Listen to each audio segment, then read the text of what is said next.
Hello दोस्तों, मैं हूं झरना और ज़ेप ट्रैवल में आपका स्वागत है।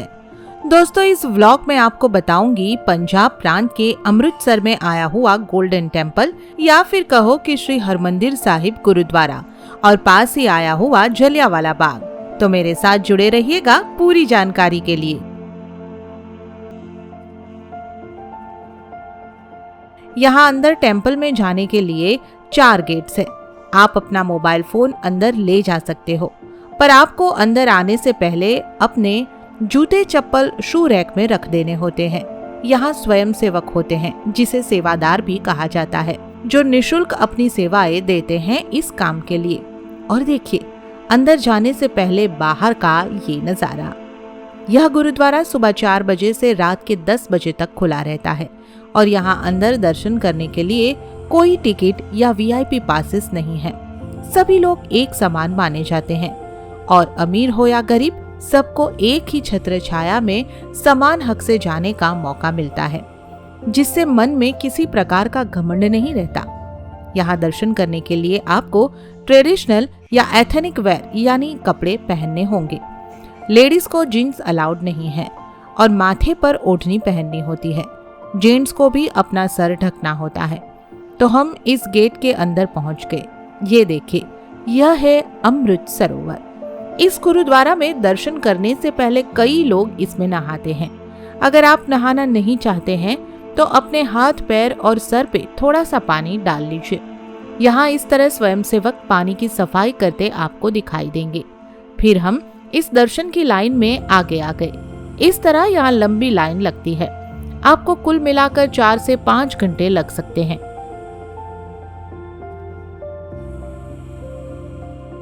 तो अब हम आ गए हैं गोल्डन टेम्पल के परिसर में और जैसे कि आप देख सकते हैं, हम यहाँ पर संडे को आए हैं तो काफी भक्तों की भीड़ यहाँ पर बनी हुई है। देश भर से भक्त यहाँ पे गुरुजी के दर्शन करने के लिए आए हुए हैं। तो मेरे पीछे आप गोल्डन टेम्पल देख सकते हैं। चलिए चलते हैं, दर्शन करते हैं और दर्शन की पूरी प्रक्रिया किस तरह की रहेगी मैं आपको आगे बताती हूँ। बीच बीच में ऐसे स्वयंसेवक यानी कि सेवादार आपको पानी देने यहाँ आते रहते हैं। तो इस तरह यह आप देख सकते हो, किसी भी धर्म का, जात पात का व्यक्ति को सभी लोग अपनी आस्था से दरबार में दर्शन हेतु यहाँ खड़े हैं। अगर आप ऐसी भीड़ से बचना चाहते हैं तो सुबह 7 से पहले दर्शन के लिए आ सकते हैं। आपको मैं दिन का यह दृश्य दिखा रही हूँ। आप मेरे इस वीडियो के अंत तक देखिएगा। आपको रात का भी अद्भुत दृश्य मैं आके दिखाती हूँ।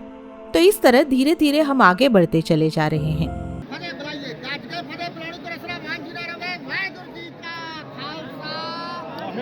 ये देखिए, ये आखिरी पड़ाव और हम अंदर चलते हैं।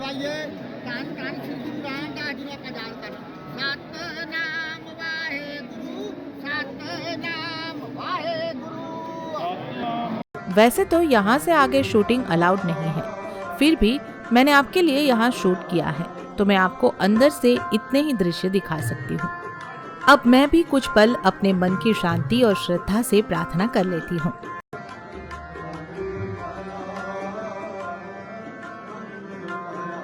अब हम बाहर आ गए हैं और कुछ पल यहाँ बैठकर प्रार्थना कर लेते हैं।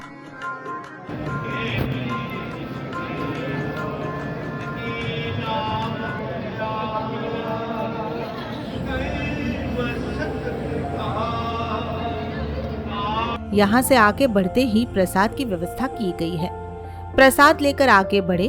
अब ये देखिए, यहाँ भजन कीर्तन हो रहा है। तो इस तरह हमारा यह गुरुद्वारा का दर्शन हो गया।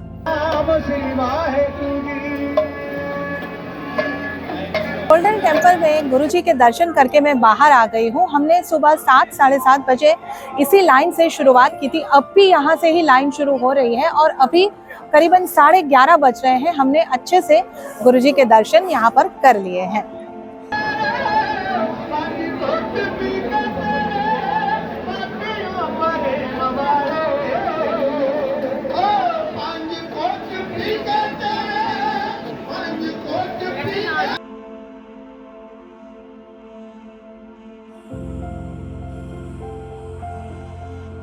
अब दोपहर के 1 बज रहे हैं तो हमें भूख लग गई है, तो प्रसाद लेने के लिए अब लंगर में चलते हैं।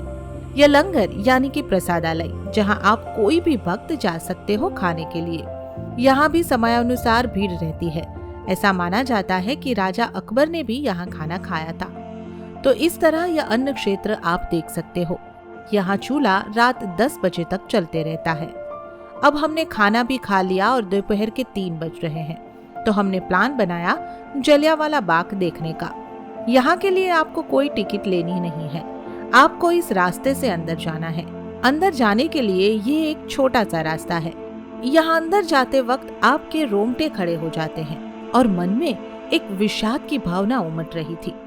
ये वही जगह है जहाँ 13 अप्रैल 1919 में जनरल डायर के आदेश पर शांतिपूर्वक सभा में शामिल हुए करीबन 1500 लोग, जिसमें बूढ़े, बच्चे, औरतें और आदमियों को बिना कोई वार्निंग दिए गोलियों से भून दिया गया था और 1200 से अधिक लोग घायल हुए थे। गोलियों के ये निशान आप यहाँ देख सकते हैं।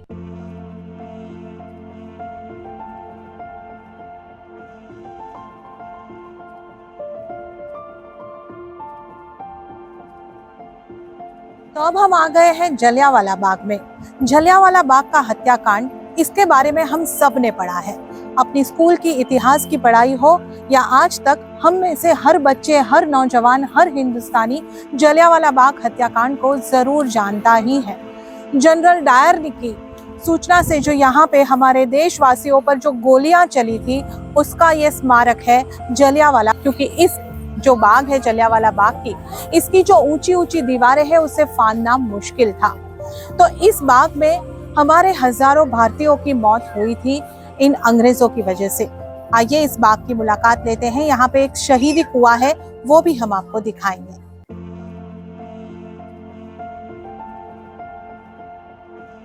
कुछ लोग गोलियों से बचने के लिए इस कुएं में गिर गए थे। इसकी याद में यहाँ अब यह स्मारक बनाया गया है। तो इस तरह हमें यह गार्डन देखने के लिए करीबन 45 मिनट्स लग गए। हमारे पास और भी वक्त है और सब कुछ हमारे प्लान के हिसाब से ही हो रहा है। दोपहर के 4 बज रहे हैं और अब हमें चलना है वाघा या फिर कहो अटारी बॉर्डर, जहां जाने के लिए आपको करीबन 25 मिनट लग जाते हैं कार से। तो अधिक जानकारी के लिए आप मेरे साथ जुड़े रहिएगा। मैं आपके लिए नया व्लॉग ला रही हूँ। मेरे नेक्स्ट व्लॉग में हम देखेंगे वाघा बॉर्डर। पर जरा रुकिए, यहाँ जाने से पहले आपको मैं रात का मंदिर का नजारा तो दिखा दूं। जैसे कि आप देख रहे हो, रात को यहाँ आपको ऐसा महसूस होगा कि मानो आपके सारे दुख, दर्द, पीड़ाएं दूर हो गई हो और आपका मन भी इस तालाब की लहरों की तरह शांत हो गया हो। हम भी कुछ पल गुरुद्वारा के सामने ऐसे ही बैठ गए और मानो हमारे पूरे दिन की सारी थकान मिट गई कुछ ही पलों में। तो यहाँ ही गोल्डन टेम्पल के इस व्लॉग को तो यहाँ समाप्त करती हूँ, पर आप जरूर बताइएगा कि आपको यह व्लॉग कैसा लगा। कृपया कमेंट कीजिए और ऐसे अन्य कौन से वीडियो आप देखना चाहते हैं वो हमें बताना मत भूलिएगा और लाइक सब्सक्राइब जरूर कीजिएगा।